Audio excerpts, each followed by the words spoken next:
Ah, yes, OpenAI, the North Korea of software development. So what is the word open in OpenAI mean? I would definitely pick a different, speaking of going back with an Oracle, I'd pick a different name. Even their supreme leader is full of shit. Who would have thought? We don't run ads on our free version.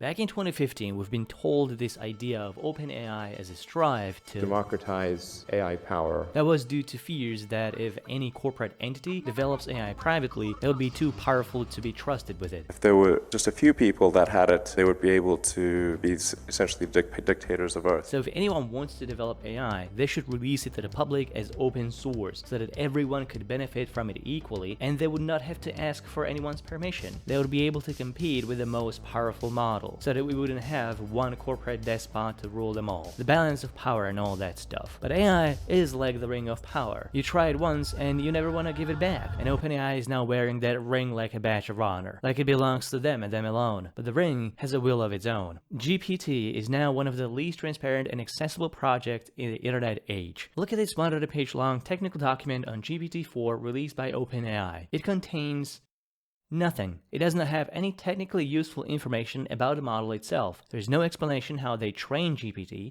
They don't even tell us the size of the model. We know nothing about its datasets or training methods. So OpenAI's GPT is proprietary. We can't tinker with it. We can't change it. We can't own it. We can't use it without OpenAI's explicit permission. To put it in a perspective, even Google started with the "Don't be evil" slogan, but they removed it once it stopped vibing with their quarterly earnings. OpenAI did not even start with that. How can we trust OpenAI will not enshittify GPT for good old shareholder value? We can't. I'm your boy, and please let me live. I haven't had a good night's sleep in 2 months, and I wish that was a joke. OpenAI can't be trusted. Did they use copyrighted works of artists without compensation or their consent? Do they use our private data to train their models? You can ask OpenAI politely, and they will tell you next to nothing. It's a proprietary secret. But if you hack ChatGPT as a researcher, you will learn that people's personally identifiable information, including their phone numbers, addresses, and accounts, are in GPT's training set, that it contains books, novels, and other works of literature, that it's being trained on NSFW texts and dating websites. But that's just a snippet. The real juicy stuff is going to come from the multiple lawsuits headed their way from coders and artists. They claim OpenAI used at least 300,000 books, at least some of which were sourced from illegal shadow libraries that offer the copyrighted material without author's permission. What's OpenAI's defense? It's fair use, bro, which it very well might be, but try to flip it around on them and see what happens if you use their copyrighted code to make derivative works from. According to my legal expertise that spans across exactly 0 years and contains a donut-shaped number of clients, I feel it's not gonna go so well for you. And I'm very much pro free access to technology and information. Claim all fair use you can. But my biggest stipulation with when someone claims fair use is that you also have to not be a pussy. I hate this hypocritical copyright for me but not for thee bullshit. And believe you me, even if you're not a coder or an artist, this still impacts you personally. It impacts everyone. Bigly. We know that OpenAI is using your personal information and usage data to train their models. We just don't know the specifics. OpenAI admits to incidentally collect and use your personal information to build training data. We know they scrap publicly available information on the internet, which can be expected, but they also license data from third parties, and they use information provided by users and human trainers. What information? What data do you license from third parties? Why do I worry about this so much? Because OpenAI claims that their model is not memorizing the training data, that it only stores parameters called weights that tell the model how to interpret that information, that their model does not actually contain any copies of the training data. But this has proven to be false, at least on the surface, by multiple research papers testing ChatGPT in the wild. Not only does their training model remembers the information, it is possible to extract its training data by various malicious attacks. ChatGPT can be jailbroken, it can have its identity shifted to bypass its censorship, it can be injected with malicious prompts. Any of these attacks could give anyone in the world a very cheap access to user information used in their datasets. It doesn't take a scientist to figure this out. Anyone with the brain capacity to give ChatGPT prompts could find or stumble upon a way to hijack it given enough luck or patience. Training models are personal data, and they should be treated as such. But are they? What choice do you have if you don't want your personal data end up in a training set? OpenAI and Google are scared of open source competition. Open models are much cheaper to develop, but they're still very capable. In fact, large proprietary models cost billions to build and can be outperformed by open source models people can run on their own laptops. When OpenAI got trolled for closing off GPT, its executives were fuming, calling open source AI bad, wrong, and irresponsible. But there are more and more companies and projects, big big and small, releasing open source models to the world, each one threatening the business model of OpenAI. Microsoft poured billions into OpenAI, and now they need that return on investment. They're not gonna get it if people will rather flock to open source models they can run at no cost on their own computer or even a phone and do so privately. So when Meta swept headlines with their open source llama, OpenAI stepped up as one of its most vocal critics, saying that releasing AI as open source is dangerous and not wise. And Meta's license wasn't even that open. It's still very restrictive and very far from the true open source standards. So Microsoft and their new sugar baby are rushing to the government to ask for more regulation. We think that regulatory intervention by governments will be critical to mitigate the risks of increasingly powerful models. The matter is urgent. AI is too powerful to fall into the wrong hands. But of course, it's everyone else's AI, not theirs. My worst fears are that we, the field, the technology, the industry, cause significant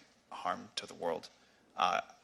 I think that could happen in a lot of different ways. It's why we started the company. They are preemptively calling for AI regulation in the US, which is also expanding into the UK and EU now. They're actively pursuing a regime that will ban anyone building a large model without a prior permission from a government authority. Combination of licensing and testing requirements. This licensing regime Altman is speaking of here would be enforced under strict monitoring and punitive liability. If a user of a model abuses it, developers will be held accountable, thus effectively banning any open source distribution whatsoever of this technology as a whole. That's the thing with regulation sometimes. Regulation is the friend of the incumbents. AI licensing is going to result in the exact scenario OpenAI was created to deter. It would mandate a closed-off group of a handful of big tech corporations holding exclusive access to the entire field of AI. And of course, because they are so responsible and safe at OpenAI, all of this will be packaged and delivered as a product under heavy censorship and surveillance. Anything you type into ChatGPT will be duly collected and monitored. OpenAI collects every type of interaction you make with their products. Your prompts, files you upload, all other user content, and also all of your associated usage data and detailed analytics. All of that so that you are accurately identified by the unique fingerprint of your software and device and your personally identifiable information from your account. So feel free to share your business idea or a creative work with ChatGPT. Feel free to share any potentially dissenting opinion with it. It will be used to make OpenAI even better. Rest assured, your personal information will be used in training. They just promise it won't be used to profile you and sell ads. Does this promise mean anything about how your privacy is protected? Absolutely not. Just because you don't sell ads doesn't mean you are not a creep. For now, none of the major legislation drafts they've been lobbying for passed yet, but they are fighting tooth and nail to make sure they do. And I'm sure they genuinely believe in AI extinction, which is why they go all in on developing it. Scientifically, there is no broad consensus or evidence for these extinction claims. It just so happens to be the case that OpenAI will come on top of those regulations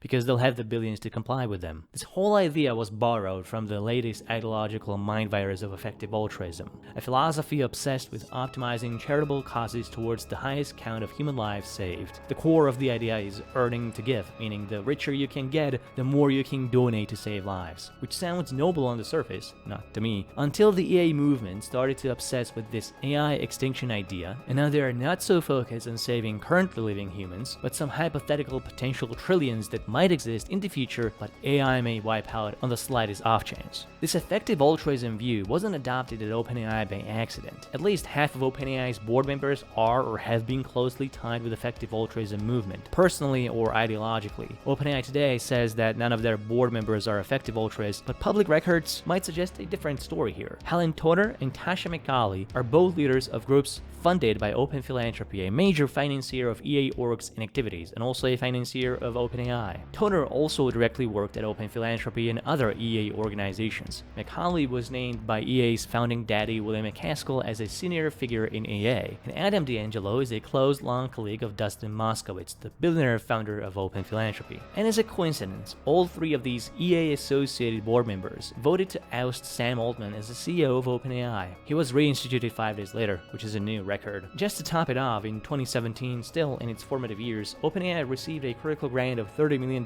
from Open Philanthropy, but OpenAI has nothing to do with effective altruism. I don't know how much OpenAI really cares about EA, and the truth is irrelevant here. In their action, OpenAI is using these fears and overblown hypotheses of AI threats to get regulators on their side, and the EA movement is happily footing the bill of all the necessary lobbying to push the right levers. To push levers to the side of keeping this technology away from open source, open science, public access. And they know they will financially benefit from it. It will position them as AI incumbents, along with Microsoft and perhaps Google Google, and maybe a few other companies. Artificial intelligence is technology that was researched and developed in universities and publicly funded institutions, as well as privately funded ones. All computer technology, all of the internet, is a cooperative effort built on the principle of free and open access. OpenAI's little chatbot is nothing without the internet. It's nothing without the open standards and protocols driving the whole modern world. They do not deserve to skim all the cream from the top and hoard it for themselves. No one does. AI belongs to everybody. The solution to this problem is straightforward. Use open source AI, especially if you can run it locally or through a privacy-preserving service. Let me know if you want me to make a tutorial on privacy-preserving AI, and support me on Patreon, please. Thank you.